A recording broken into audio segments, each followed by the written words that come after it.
The CIA went into Angola in July of 1975. We started out with $6 million, and eventually the total budget was $31 million. The first effort was arms that were sent from America to Kinshasa in U.S. Air Force C-141 planes. And then from Kinshasa, we hauled the arms into Angola in smaller airplanes. The total was about 1,500 tons of arms, 30,000 rifles and small rockets and mortars.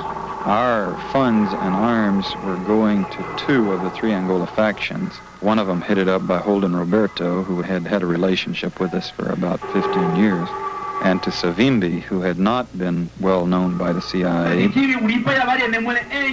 He had the sole virtue of being in opposition to the MPLA, whom we were determined to oppose.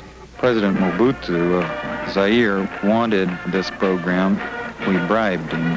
We gave him $2,750,000. CIA officers went in as advisors and trainers. They were called intelligence gatherers. But in fact, they were preparing our allies for combat. I fled to San Salvador on January 16th. What did the enemy do in San Salvador? You mean what I saw? The Americans were there. How do you know they were Americans? When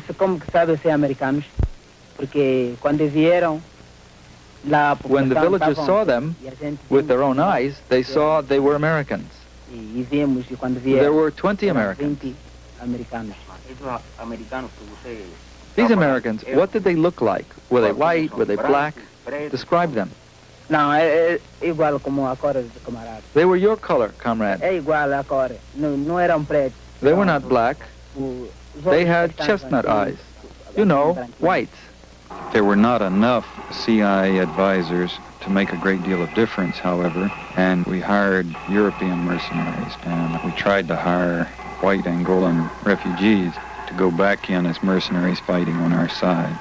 The CIA collaborated with the South Africans, and it was not officially ordered by the National Security Council, but there was liaison at all levels. The CIA was nervous about the role the Senate might play in this war. Senator Clark on the Foreign Relations Committee made a trip to Africa to review the situation, a fact-finding trip to report to the Senate. The CIA watched him with some apprehension to see that he didn't get information we didn't want him to have.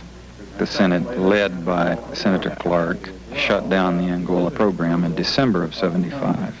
While the Senate was shutting us down, the Cuban army, eventually of 10 to 15,000 combat soldiers, MiG-21 aircraft, tanks, just swept over the FNLA and UNITA.